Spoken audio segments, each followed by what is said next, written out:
नमस्कार, आप देख रहे हैं राजस्थान अब तक। आज हम चुनावी चर्चा के लिए पहुंचे हैं कुचामन सिटी, जो कि नावा विधानसभा क्षेत्र में आता है। यहाँ की जनता से जानेंगे कि आने वाले विधानसभा चुनाव में क्या मुद्दे रहेंगे, किन मुद्दों पे चुनाव होगा, कौन सी पार्टी भारी रहेगी, कौन सी कमज़ोर रहेगी, कौन सी पार्टी किन मुद्दों पे चुनाव में आएगी। यहाँ पर जो लोग खड़े हैं बस स्टैंड पर, इनसे जानेंगे। कई लोग हमारे साथ हैं। सबसे पहले आपसे जानना चाहेंगे कि कुचामन में आने वाले चुनाव में क्या मुद्दा रहेगा, कौन सी पार्टी का पलड़ा हावी है। देखिए, कुचामन विधानसभा क्षेत्र नावा के अंदर ही आता है और जब तक बात की जाती है कांग्रेस सरकार थी अब तक, और आप सबने देखा होगा कि कैसा काम कांग्रेस सरकार ने किया है। मैं जहाँ तक समर्थन करता हूँ तो बीजेपी सरकार आनी चाहिए, क्योंकि जैसे केंद्र में राम राज्य आया है, राजस्थान में भी राम राज्य आना चाहिए। जैसे मोदी जी काम कर रहे हैं वैसा ही काम हमारे राजस्थान में हो लगातार। अभी जैसे उन्होंने नारी वंदन का जो अधिनियम लाया है, वैसे ही अधिनियम हमारे राजस्थान में भी आए और लगातार हमारे राजस्थान का विकास हो। इसलिए मैं कांग्रेस को परिवर्तन करके बीजेपी को लाना चाहूँगा। क्या नाम आपका? गौरव। आप बताइए कि आप किस तरह से सोचते हैं कि कुचामन और नावा विधानसभा क्षेत्र में क्या होना चाहिए, और वर्तमान में जो विधायक का कार्यकाल है उसको किस तरह से देखते हैं? कुचामन के अंदर शिक्षा की तरफ से अच्छा विकास होना चाहिए, जो यहाँ पे पढ़ने वाले विद्यार्थियों अभ्यर्थियों के हित के बारे में सोचे, और बीजेपी सरकार ही वो कर सकती है। मेरा जहाँ तक मानना है कि राजस्थान के अंदर शिक्षा का क्षेत्र है, उसके अंदर कुचामन तीव्र गति से विकास कर रहा है। आने वाले समय में और भी अधिक विकास करे, इसके लिए बीजेपी को लाना अत्यंत आवश्यक है। धन्यवाद। आप बताइए, क्या मानते हैं कुचामन में किस तरह का माहौल है, आने वाले चुनाव में क्या मुद्दे हावी रहेंगे, किस तरह का चुनाव होने वाला है यहाँ? यहाँ तक मेरा कहने का मतलब है कि यहाँ आएगी ना तो इस बार बीजेपी आएगी, क्योंकि यहाँ पे विकास के नाम पे मतलब है घोषणाएं तो खूब हो रही है, बाकी विकास के नाम पे हो कुछ नहीं रहा है। जो भी हो रहा है वो कागजों में हो रहा है, क्योंकि आपको दिख रहा है कि जहाँ भी हो रही वो तानाशाही हो रही है। आपने उस साइड से स्टार्ट किया होगा, वहाँ मकान तोड़े गए थे। एक दिन के लिए मतलब गवर्नमेंट के क्या हो सकता था, आराम से रुक सकती थी। ये डिवाइडर है जो बीच बीच में जगह जगह रोके गए हैं। बाकी ये डिवाइडर है, ये फुल मतलब प्रॉपर तरीके से होना चाहिए काम, उस तरीके से नहीं हो रहा है। बस एक तरीके से तानाशाही है। हम ये चाहते हैं कि गवर्नमेंट कोई भी हो, लेकिन तानाशाही बिल्कुल नहीं होनी चाहिए। और हमारा तो ये है कि जैसे बीजेपी है, जैसे सेंट्रल में काम कर रही है, उसी हिसाब से जैसे यूपी में काम कर रही है, वैसे हम चाहते हैं कि यहाँ राजस्थान में और नावा विधानसभा क्षेत्र में वही विकास होना चाहिए। देखिए, आपने कहा बीजेपी आनी चाहिए, लेकिन बीजेपी में टिकट के दावेदार लगभग आधा दर्जन है, तो इनमें कौन सा उम्मीदवार आपको अच्छा लगता है, कौन आना चाहिए? जहाँ तक मेरा सवाल है कि बाबूलाल कुमावत जो सबसे प्रबल दावेदारों में एक है, क्योंकि वो युवा भी है और हर मुद्दे पे आवाज़ उठाने में सबसे अग्रणी है। और भी कई लोग हैं हमारे साथ। आप बताइए, क्या मुद्दे हैं कुचामन के, किन मुद्दों पे चुनाव होगा, किसका पलड़ा भारी है? कुचामन में मैं रजनी गावड़िया जी का समर्थन करूंगा, क्योंकि हम भी चाहते हैं कि कोई अच्छा पढ़ा लिखा शिक्षित कोई विधानसभा के अंदर जाए। जो अभी हम युवा जिससे जूझ रहे हैं, पेपर लीक ऐसे मामलों में जूझ रहे हैं, उसके खिलाफ उन्होंने कई आंदोलन भी किए हैं। कुचामन में महिलाओं के विरोध में भी काफ़ी आंदोलन किए हैं। तो ऐसे आंदोलन आगे विधानसभा तक पहुँचे और इनका कुछ हो सके, ऐसा उम्मीदवार चाहिए हमें पढ़ा लिखा शिक्षित। आप क्या मानते हैं? अगर नावा का सवेरा देखना चाहते हैं ना, तो बीजेपी को जिताना अति आवश्यक है। अगर नावा में नया सवेरा तभी आएगा जब कोई नया चेहरा उभर के आए। नया चेहरा के अंदर सबसे प्रबल उम्मीदवार डॉक्टर रजनी जी गावड़िया को हम सपोर्ट करते हैं। इसलिए करते हैं क्योंकि उन्होंने यहाँ शिक्षा की नगरी बोला गया है कुचामन को। यहाँ पे जो भी बच्चे बार दूर दूर से आते हैं, बाहर से तैयारी के लिए आते हैं। पेपर लीक का अहम मुद्दा, कांग्रेस सरकार में हमने सबसे ज़्यादा ये पेपर लीक से परेशान हैं, और उन्होंने बहुत सारे ऐसे मुद्दे उठाए, बहुत से उन्होंने मतलब उनके पुतले जलाए, और उनके बहुत समर्थन में हम यहाँ से डॉक्टर रजनी जी गावड़िया, नावा का सवेरा देखना है तो नया चेहरा हम रजनी जी गावड़िया को लाइक करते हैं। मना, आप क्या मानते हैं, किस तरह का माहौल है कुचामन में, कौन आना चाहिए? कुचामन में भारतीय जनता पार्टी का माहौल बहुत पक्ष में है। यहाँ पे कांग्रेस के कुशासन के विरोध में वोट डाला जाएगा, और आने वाले समय में भारतीय जनता पार्टी से भी हम उम्मीद रखते हैं कि हम मूल बीजेपी से जुड़े हुए कार्यकर्ता हैं। हमारी मूल बीजेपी की भावनाओं समझते हुए योग्य उम्मीदवार को टिकट दी जाए, और योग्य उम्मीदवार के लिए पढ़ा लिखा हुआ हो और जो शहर और समाज को साथ लेकर चलने वाला हो, ऐसा व्यक्ति होना चाहिए। कई ऐसे कार्य करने वाले लोग बाग हमारे पार्टी में आ गए हैं जो वंशवाद को फैलाते हैं, जातिवाद को फैलाते हैं। हम उसका पुरजोर विरोध करेंगे। जब तक हमारी आवाज़ नहीं सुनी जाएगी तब तक हम विरोध करते रहेंगे। आप किससे उपयुक्त उम्मीदवार मानते हैं भारतीय जनता पार्टी की तरफ से? भारतीय जनता पार्टी की तरफ से उपयुक्त के लिए मैं किसी विशेष व्यक्ति का नाम नहीं लूँगा। मेरा तो एक ही है कि जातिवाद और वंशवाद के खिलाफ मैं पूरा विरोध करूँगा उसका। आप बताइए, भारतीय जनता पार्टी में चेहरा कौन होना चाहिए कुचामन से इस बार? भारतीय जनता पार्टी का चेहरा फूल ही रहेगा और संगठन जिसको टिकट देगा उस पर हम उसी को। आप फूल के निशान के साथ है, चाहे टिकट कोई लेके? हाँ, फूल के निशान के साथ में है, टिकट चाहे कोई भी लेके आए। और विकास जो ये कांग्रेस करती है, तो मेरा कहना तो ये है कि विकास के नाम पे थोड़ी घोषणाएं हुई है। और मैं चैलेंज के साथ कहता हूँ या कांग्रेस का कोई भी कार्यकर्ता अगर उनके विकास कार्यों को देखना चाहे, मेरे साथ अगर हिम्मत है सत्य को देखने की, तो मेरे साथ अभी फील्ड में चले। मैं अभी दूध का दूध पानी करने का तैयार हूँ। गंदगी के अंदर कुचामन सिटी आज नंबर 1 पे है, भ्रष्टाचार में नंबर 1 पे है। इनके द्वारा जो डिवाइडर निर्माण करें, मेरा दावा है कि मैं इस अंगली से उस डिवाइडर को फोड़ सकता हूँ, इतना भ्रष्टाचार हुआ है। चलो आप बताइए, चलो आप बताइए, आप शहर अध्यक्ष हो, आप बताइए कि कुचामन में कांग्रेस सरकार का राज कैसा रहा है? आने वाले चुनाव में क्या मुद्दे हैं?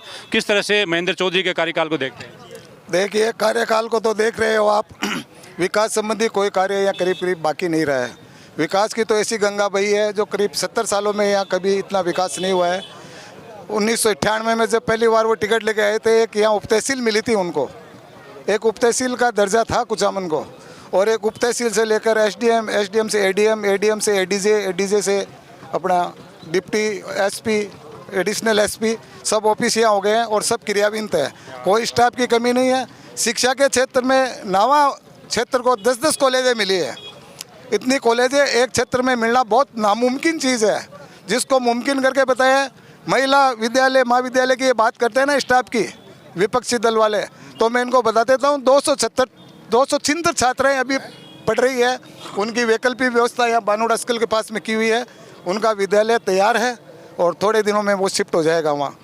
और इसके अलावा आप हेल्थ के लीजिए, आप स्वास्थ्य के लिए, ये क्या हॉस्पिटल था, एक 30 या 50 बेड का हॉस्पिटल मिला था 98 में हमारे एमएलए साहब को। आज 300 बेड का जिला स्तरीय हॉस्पिटल है। ट्रॉमा केंद्र खुल गया, इसमें ब्लड बैंक चालू है और कितनी भी व्यवस्था यहाँ हो गई है जिसकी कोई सीमा नहीं है और कह नहीं सकते हम, क्या समझे।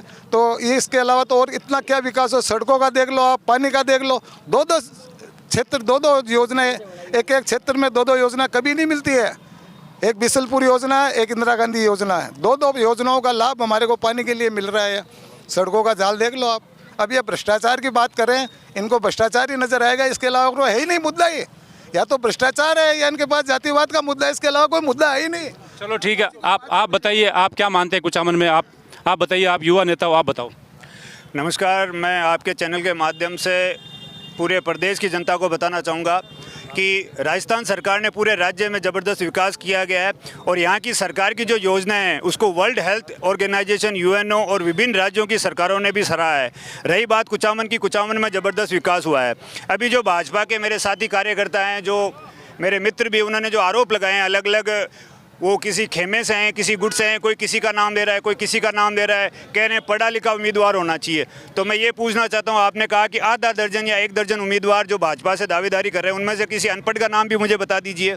रही बात मेरे पार्टी की, तो अगर हमारी पार्टी आदरणीय हमारे महेंद्र चौधरी को फिर से रिपीट करती है तो मैं दावे के साथ कह सकता हूँ कि नागौर जिले में सबसे ज़्यादा मतों से जिताएंगे। लेकिन साथ साथ मैं ये भी कहना चाहूँगा, अगर हमारी कांग्रेस पार्टी किसी नए उम्मीदवार को भी यहाँ से उम्मीदवार बनाती है तो उसे भी हम ज़्यादा से ज़्यादा मतों से जिताएंगे। कांग्रेस पार्टी का कार्यकर्ता एकजुट है, एक जाजम पे है और अपने लीडर राहुल गांधी और खड़गे साहब के नेतृत्व में हमारा पूरा प्रयास रहेगा कि नावा विधानसभा से हम रिकॉर्ड तोड़ मतों से यहाँ से कांग्रेस के उम्मीदवार को विजयी बनाएं। चलो आप बताइए, आप क्या मानते हैं नावा के विकास के लिए, कुचामन के विकास के लिए क्या योजनाएं होनी चाहिए थी, क्या काम हो गया? कुचामन का जो जिला का जो अहम मांग थी, वो जिले की मांग तो पूरी हो गई है।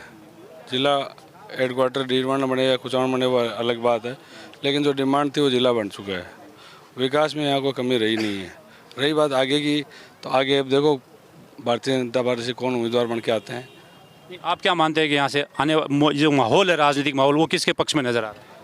पक्ष में अभी तो हम क्या कह सकते हैं, सामने कौन उम्मीदवार आएंगे, सामने किसके आएंगे? आप महेंद्र चौधरी को मजबूत मानते हैं? अभी तक तो कांग्रेस की तरफ से महेंद्र चौधरी मजबूत है और भारतीय जनता पार्टी में कौन आगे उम्मीदवार आएंगे, किसको पार्टी टिकट देती है, उसके बाद हमारे साथ एक वरिष्ठ पत्रकार है जो यहाँ पर अपनी पैनी नज़र से सारे राजनीतिक घटनाक्रम को देखते हैं, यहाँ के माहौल को देखते हैं। आप क्या मानते हैं कि कुचामन में कितना विकास हुआ, किन मुद्दों पे चुनाव होगा, कितने जो दावेदार हैं उनमें किस तरह का चुनाव होने वाला आने वाला चुनाव? कुचामन को पिछले 5 साल में हर क्षेत्र में विकास मिला है, चाहे वो शिक्षा हो, चिकित्सा हो, आधारभूत जो योजनाएं हैं, हर एक क्षेत्र में अब तक के जो आज़ादी के बाद में सबसे ज़्यादा विकास है वो इस कार्यकाल में हुआ है, इसमें कोई डाउट नहीं है। सीधा मुकाबला माने अगर भारतीय जनता पार्टी और कांग्रेस का, तो किस तरह का पलड़ा आप देखते हैं? किस तरह से उम्मीदवारों के बारे में क्या कहेंगे आप? देखिए, विकास अपनी जगह है और चुनाव अपनी जगह है।